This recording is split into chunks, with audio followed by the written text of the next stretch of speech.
Hello engineers. 16 August 2026ला आपली MPSC ITIची परीक्षा होणार आहे. 2 प्रकारचे विद्यार्थी आहेत जे मला कंटिन्युअसली कॉल करत आहेत. तुम्ही ज्या गटामध्ये मोडत आहात तुम्ही नीट तुमच्या गटाची स्ट्रॅटर्जी जी आहे ती आज या व्हिडिओमध्ये मी सांगणार आहे. लक्ष देऊन ऐका.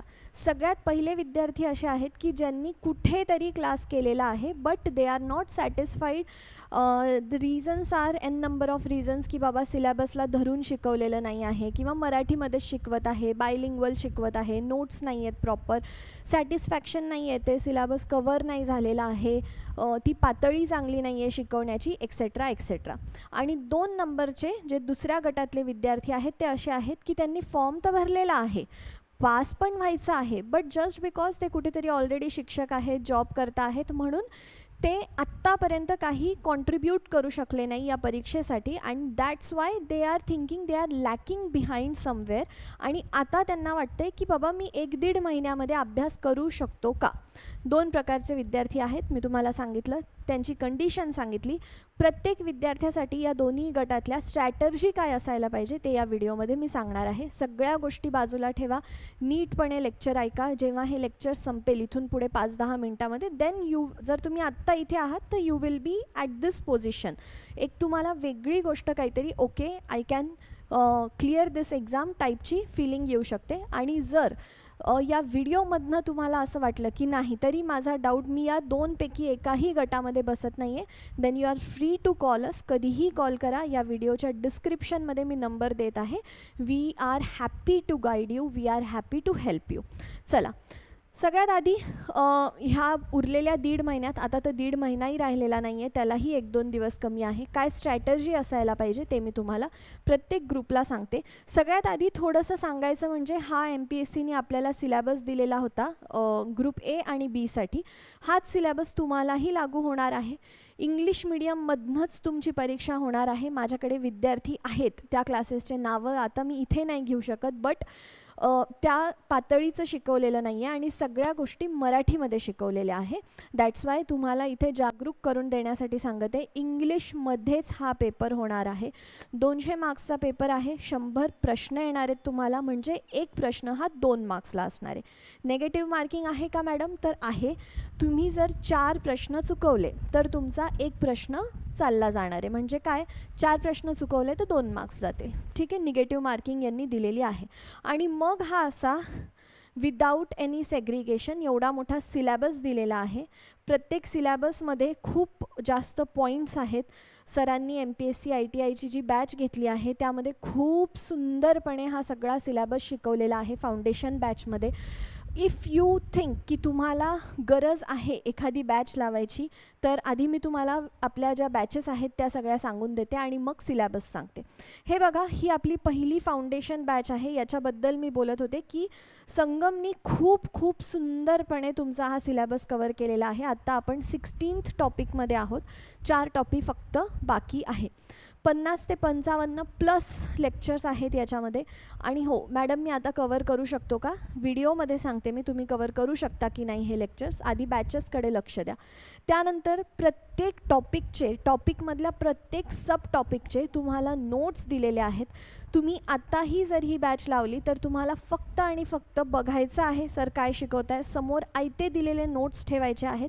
त्या नोट्सवरती पण इम्पॉर्टंट काय आहे, कट काय करायचं आहे, अंडरलाईन काय करायचं आहे, हे सुद्धा आपल्याला तिथे बॅचमध्ये शिकवलेलं आहे. त्या हिशोबाने तुम्ही लेक्चर्स कवर करू शकता.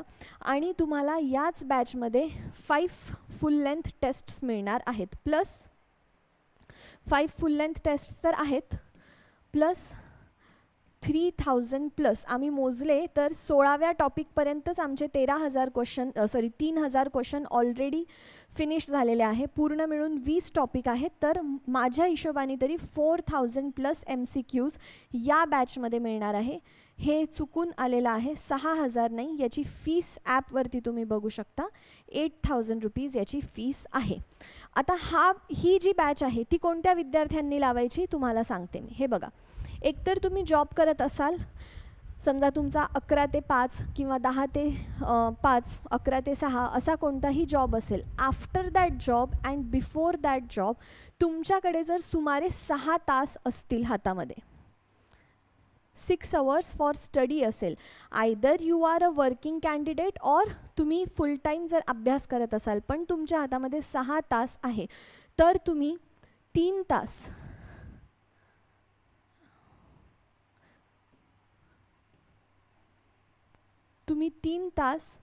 एक लेक्चरला देऊ शकता. ठीक आहे. आणि त्यानंतरचे 3 तास पुन्हा सेकंड लेक्चरला देऊ शकता. ठीक आहे. आता तुम्ही म्हणाल की मॅम 3 तास मी असं लेक्चरच करत राहावं का? ॲक्च्युली लेक्चर कधी 1 तास, कधी 1.5 तास, कधी 2 तास असं आहे. तरी मी तुम्हाला 3 तास देत आहे की बाबा तुम्ही त्यासोबतच नोट्स वाचाल. म्हणजे तुम्ही जर या हिशोबाने अभ्यास केला तर पुढच्या 25 दिवसांमध्ये तुमचे सगळे लेक्चर्स, कोणत्या बॅचबद्दल बोलते मी? ह्या बॅचबद्दल बोलते, या ज्याच्यामध्ये 50 to 55 प्लस लेक्चर्स आहेत, त्याचे तुम्ही पुढच्या 25 दिवसामध्ये सगळे लेक्चर्स संपवू शकता. ठीक आहे. मग आपल्याकडे आता उरलेले आहेत 45 डेजमधनं 25 दिवस आपले गेले. उरलेल्या दिवसांमध्ये तुम्ही पुन्हा सेकंड टाईम रिव्हिजन करू शकता. आता ती पण कशी करायची? 10 दिवसांमध्ये सेकंड रिव्हिजन करायची. पूर्ण मिळून 35 डेज झाले आणि त्यानंतर पुन्हा 10 दिवस उरत आहेत, त्यामध्ये तुम्ही थर्ड रिव्हिजन करायची. ठीक आहे. म्हणजे फर्स्ट टाईम तुमचा सगळा सिलॅबस, मग त्यावेळेला तुम्ही MCQ नाही जरी सोडवले, फर्स्ट टाईम जेव्हा सिलॅबस कवर करायचा आहे तेव्हा तरी चालतं. 25 दिवसामध्ये तुम्ही पूर्ण जेवढे लेक्चर्स झालेले आहेत, आयते नोट्स आहेत, तुम्हाला फक्त कानात टाकायचं आहे. बरेच विद्यार्थी तर असे असतात की ते इंटू 1.25 इंटू 1.50 करतात स्पीड. एखाद्या वेळेस याही लेक्चरला तुम्ही स्पीड वाढवून ऐकत असाल, तर त्या हिशोबाने तुमचे तर ते लेक्चर्स फास्ट होऊ शकतात आणि तुम्हाला लिहायचं काहीच नाही आहे, डिक्टेशन काहीच नाही आहे, नोट्स आयते दिलेले आहेत. म्हणजे तुम्ही या हिशोबाने जर खूप सिरियस कॅन्डिडेट असाल तर तुम्ही 3 लेक्चर्स पण एका दिवसात करू शकता. 25 डेजमध्ये फर्स्ट रिव्हिजन म्हणजे फर्स्ट टाईम सिलॅबस कंप्लीट करायचा आहे. ज्याचाही सिलॅबस होतो तो परीक्षा पास करू शकतो असं नाही. या टप्प्यापेक्षा जास्त महत्त्वाचा हा टप्पा आहे. Revision is the key to pass any examination. त्यानंतर 10 दिवसामध्ये तुम्ही सेकंड टाईम रिव्हिजन करायची. प्लस जे तुम्हाला मी सांगत आहे 4000 प्लस MCQs आणि 5 फुल लेंथ टेस्ट आहेत, त्याच्यापैकी जे 4000 प्लस MCQs आहेत, टॉपिक वाईज MCQs, ते सेकंड रिव्हिजनमध्ये सोडवायचे. आणि त्यानंतर जेव्हा परीक्षेला 10 दिवस उरलेले आहे तेव्हा तुम्ही थर्ड टाईम रिव्हिजन करायची. एकदा पूर्ण 20 टॉपिक रिवाईज झाले की लगेच पहिली फुल लेंथ द्यायची. दुसऱ्यांदा पूर्ण टॉपिक रिवाईज झाला की लगेच दुसरी फुल लेंथ द्यायची. तिसऱ्यांदा टॉपिक रिव्हिजन झाले सगळे की लगेच चौथी तुम्ही फुल लेंथ द्यायची. अशा 5ही फुल लेंथ तुम्ही रिव्हिजन करून द्यायच्या. ठीक आहे.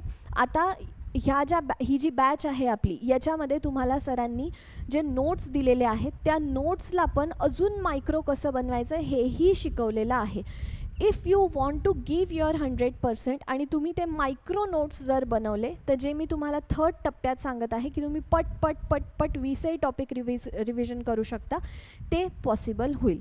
आता जर तुम्हाला वाटत असेल की मी 6 तास देऊच शकत नाही मॅडम, काही जरी झालं, माझ्याकडे कोणाकोणाकडे तर नसूच शकतात 6 तास, कोणाकोणाकडे आहे पण समजा ते देऊ शकत नाही, ते खूप जास्त थकतात किंवा दिवसातले 3-4 तासच ते अभ्यासाला देऊ शकतात, then you guys can go with this batch. This is meant for you only, ज्या विद्यार्थ्यांकडे 6पेक्षा कमी तास आहेत. मग आता याच्यामध्ये काय आहे? सेम तेच 20 टॉपिक जे तुम्हाला सिलेबसमध्ये प्रत्येक टॉपिक शिकवला जाईल. असं नाही की एखादा टॉपिक वगळणार आहोत एक्सेट्रा एक्सेट्रा, बट इथे आपण थोडंसं शॉर्ट आणि रॅपिडली शिकवणार आहोत. But again mark my words, telling you again, पूर्ण 20ही टॉपिक शिकवणार आहोत. फक्त इथे लेक्चर्सचं जे ड्युरेशन आहे तेही सेम असणार आहे, पण लेक्चरची क्वांटिटी कमी असणार आहे, ज्यांच्याकडे वेळ कमी आहे त्यांच्यासाठी. इथे तुम्हाला मायक्रो नोट्स देणार आहोत, फुल फ्लेजेड नाही, मायक्रो नोट्स देणार आहोत. मेंटरशिप अँड गायडन्स एव्हरीथिंग आहे. इथे फीस बरोबर लिहिण्यात आलेली आहे, 3000 फीस आहे. अजून एक गोष्ट आहे आपल्याकडे, तुम्ही या सगळ्या गोष्टी ॲपवरती जाऊन घेऊ शकता. आपल्या ॲपचं जी लिंक आहे ती या व्हिडिओच्या डिस्क्रिप्शनमध्ये मी देऊन देते.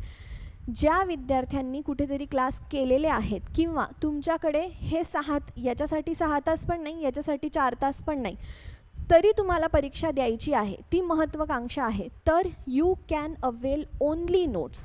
ते मायक्रो नोट्स नाही आहे, डिटेल्ड नोट्स आहेत ते. आय गेस काहीतरी 2500 रुपये त्याची फीस आहे. तुम्ही फक्त नोट्स पण घेऊ शकता आणि मग तुम्ही जेव्हा ट्रॅव्हल करत आहात किंवा ऑफिसमध्ये आहात, जिथे कुठे आहात, तिथे तुम्ही फक्त नोट्स वाचू शकता.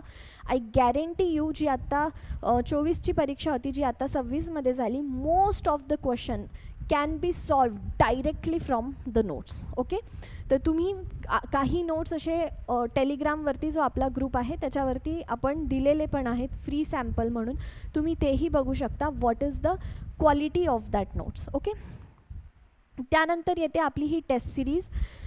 तुमचा अभ्यास झालेला आहे किंवा अभ्यासासोबत तुम्हाला बघायचं आहे की अभ्यास कसा होत आहे, then you can avail this test series. हे 40+ नाही, सुमारे 120 तरी टेस्ट पेपर्स आहेत याच्यामध्ये, कारण की एक एक तुमचा जो टॉपिक आहे, हा बघा नीट समजून घ्या. समजा तुमचा मॅनेजमेंट इन्फॉर्मेशन सिस्टीम हा टॉपिक आहे, याच्यामध्ये हा सब टॉपिक आहे 1 2 3 4. तर काय झालेलं आहे, या एका सब टॉपिकवरती सुमारे 60 क्वेश्चन्स आपण तुम्हाला दिले. हा एक सब टॉपिक, याच्यावरती 60 क्वेश्चन, हा एक याच्यावरती 60, कधी 40, कधी 50. म्हणजे ह्या एकाच टॉपिकवरती तुमच्या 4 ते 5 टेस्ट होत आहेत. आणि ह्या 4 ते 5 एका टॉपिकवरती, याला जर गुणिले 20 केला आपण, 20 टॉपिक आहेत, तर 25 जा, ठीक आहे, एवढ्या टेस्ट तुमच्या होत आहे 100. तर तेच सांगत आहे मी की एवढ्या टेस्ट याच्यामध्ये आहे, प्लस 5 फुल लेंथ टेस्ट तुम्हाला इथे मिळणार आहेत. This test series is only for 999 rupees. Exactly MPSC पॅटर्ननुसार जो आत्ता पेपर झाला होता त्याच्या आधीचेही 2 पेपर्स आपल्याकडे आहेत, एक्झॅक्टली त्या पॅटर्ननुसार आहे. आणि खरंच MPSC ITI यशाचा अधिकार खरंच तुमचा आहे जर तुम्ही या प्रकारे अभ्यास केला तर. आता जे मी सांगत होते ते की सिलेबस असा आहे, ते मी तुम्हाला सिलेबस डिस्ट्रीब्यूट करून सांगते की बाबा जर तुम्ही सेल्फ स्टडी करणार असाल तर कशी असायला पाहिजे सेल्फ स्टडी. याला तुम्ही असंच नका म्हणू की MPSC टॉपिक 1 यूट्यूबवरती टाकलं आणि नोट्स आले, असं नाही आहे. याची जी मेंटॅलिटी आहे, वेन सर ऑल्सो इज, जेव्हा पण सरांनी तुमचे नोट्स बनवलेले आहे, ॲट दॅट टाईम ऑल्सो जेव्हा संगम आम्ही सगळे मिळून तुमच्यासाठी या सगळ्या गोष्टी करतो, at that time also what we do is, जर तुमचा MBAचा टॉपिक असेल तर नॉर्मली तुम्ही इंजिनियर टाईप त्याचा अभ्यास नाही करू शकत. NIOS म्हणा, IGNOU म्हणा, एक्सेट्रा युनिव्हर्सिटीजचे आपण त्या स्ट्रीमचा अभ्यास करतो. आणि फक्त MPSC ITI नाही, आम्ही स्वतः जेव्हा राजस्थान पब्लिक सर्व्हिसेसमध्ये पण ITIची परीक्षा झाली होती, at that time also we have taught those students, so we have that experience. म्हणून सिलेबस कसा आहे, कसा तुम्ही अभ्यास करायला पाहिजे ते बघा. हा सिलेबस हाच आहे, इथूनच मी घेतलेला आहे, फक्त हा हॅपहॅझार्डली टाकलेला आहे. याला अभ्यास कसा करायचा हे मी तुम्हाला सांगते. फर्स्ट अँड फॉरमोस्ट थिंग, तुम्हाला फर्स्ट टॉपिक आहे जनरल एज्युकेशन. आता जेव्हा तुम्ही याचा अभ्यास करत असता तेव्हा don't think yourself as an engineer और as ITI person. What you have to do is think this topic और study this topic from BA type of view.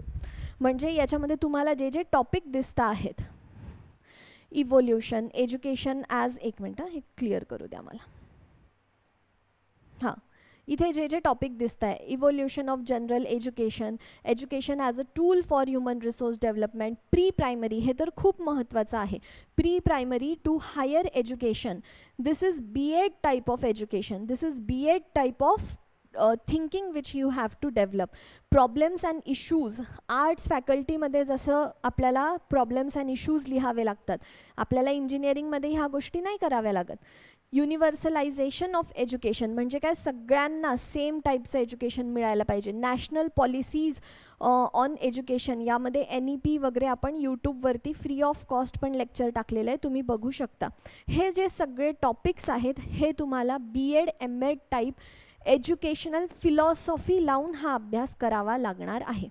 त्यानंतर सेकंड आहे तुमचा वोकेशनल एज्युकेशन. अगेन जे हे TVET असतं, teachers vocational education training, या हिशोबाने हा सिलेबस प्रायमरी अकॅडमिक स्ट्रीम याची ही आहे आणि तुम्हाला सेकंडरी स्ट्रीम म्हणजे एज्युकेशन फिलॉसॉफीनुसार तुम्हाला अभ्यास करावा लागणार आहे. त्यानंतर रोल ऑफ अपेक्स इन्स्टिट्यूशन, हे तुम्हाला ॲडमिनिस्ट्रेटिव्ह थिंकिंग करून त्या नोट्स आपण तशा बनवलेल्या आहेत, तुम्ही बघू पण शकता. तसा हा अभ्यास करायचा आहे. Then comes concepts related to skill development. This is again skill development, ministry of skill development किंवा एज्युकेशन रिलेटेड, ॲडमिनिस्ट्रेशन रिलेटेड याचे नोट्स आपण बनवलेले आहेत. म्हणजे का बरं सांगताय मॅम तुम्ही स्ट्रीम्सबद्दल? कारण की क्वेश्चन्स या अँगलनी येणार आहेत म्हणून सांगत आहे तुम्हाला. Government efforts for skill development, again this is stream of public administration. त्यानंतर socio economic development in society, हा सोशिओलॉजी टाईप म्हणजे कोर आर्ट्सचा टॉपिक आहे हा. हे जे आता इथून पुढे 3 टॉपिक आहे हे कोर आर्ट्सचे आहेत. इंडस्ट्रियल डेव्हलपमेंट, इथले जर तुम्ही सब टॉपिक जरी बघितले पॉईंट नंबर 7चे, तर ते पण तुम्हाला इकॉनॉमिक्सच्या आर्ट्स सिलेबससारखे बघायला मिळतील. हे बघा, industrial development, industry revolution 1.5 to 501 म्हणजे आत्ता जे AI वगैरे आहे ते.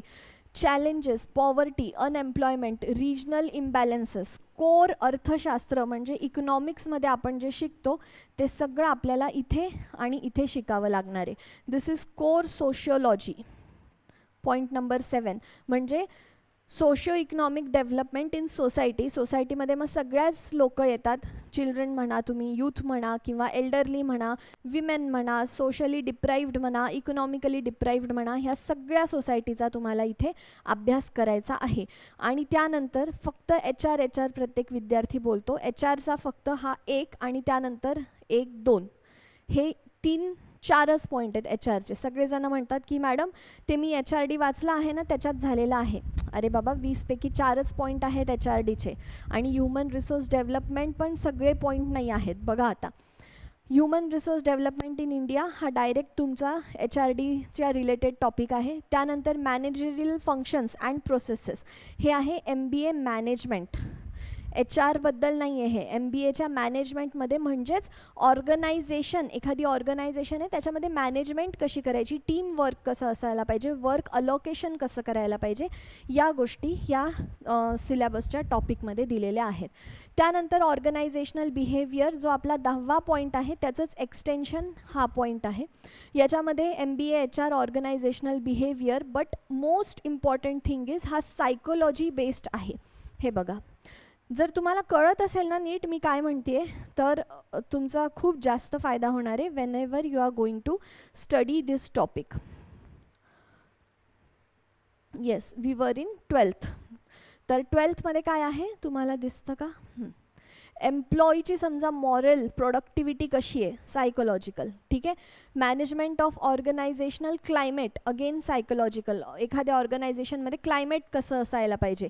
त्यानंतर human resource accounting and audit, human resource information system वगैरे एक्सेट्रा. प्रोसेस ऑफ प्लेसमेंट, प्लेसमेंटमध्ये पण सायकोलॉजी कशी असायला पाहिजे एक्सेट्रा आपण या 11व्या टॉपिकमध्ये बघतो. त्यानंतर 12वा topic human resource management MBA, याच्यामध्ये इंडस्ट्रियल रिलेशन्स जास्त करून सांगितलेले आहेत. त्यानंतर 13th जो आहे तो स्टॅटिस्टिक्स रिलेटेड आहे. हा टॉपिक जास्त करून MBAमध्ये येतो बट स्टॅटिस्टिक्स जास्त आहे, जसं की quantitative techniques in decision making. त्यानंतर इथे ज्या विद्यार्थ्यांचं इंजिनिअरिंग झालेलं आहे त्यांच्यासाठी हा एक पॉईंट तुम्ही इंजिनिअरिंगमध्ये पण शिकलेले असणार आहेत, टोटल क्वालिटी मॅनेजमेंट. ओके, मग इंडस्ट्रियल इंजिनिअरिंग एक्सेट्रा एक्सेट्रा. आता MBA फायनान्सचा टॉपिक येत आहे, फायनान्शियल मॅनेजमेंट. एखाद्या स्ट्रीममध्ये, एखाद्या कंपनीमध्ये कसं फायनान्शियल अकाउंटिंग असायला पाहिजे. अकाउंटिंग ज्यांचं झालेलं आहे म्हणजे ज्यांनी अभ्यास केलेला आहे after BA, after engineering also many people pursue for MBA, तर तुमचं इकडे थोडा फायदा होणार आहे. त्यानंतर MBA MIS आहे, management information system, that is only MIS. मग developmental administration, this is core arts related topic, that is public administration.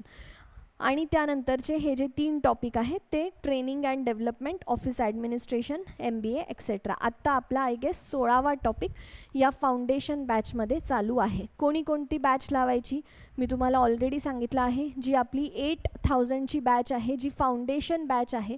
तुमच्याकडे जर 6 तास असतील तर तुम्ही ही बॅच लावू शकता, या हिशोबाने अभ्यास करू शकता. जर तुमच्याकडे 4 hours असतील पर डे, तर तुम्ही आपला crash course for MPSC ITI जो हा आहे तो लावू शकता.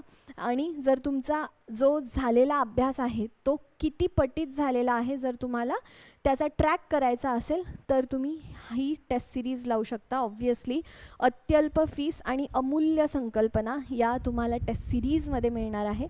अजून जर तुमचे काही डाऊट्स असतील जे या लेक्चरमध्ये कवर नाही झालेले आहेत तर डिस्क्रिप्शनमध्ये फोन नंबर आहे, तुम्ही कधीही कॉल करू शकता. We are happy to help you. Thank you so much.